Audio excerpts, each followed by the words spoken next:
Hi everybody out there, this is your Tupperware lady. It is dinner time for us. So today I will be making some Velveeta shells and cheese in the microwave in 11 minutes. Yes, it's possible.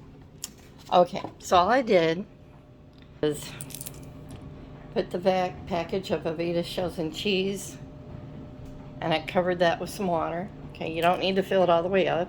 This is part of the Tupperware stacker. Okay, this is what all you get with it. Oh, but right now we are just going to use the 3/4 part. Stick that in the microwave. Boom. Boom.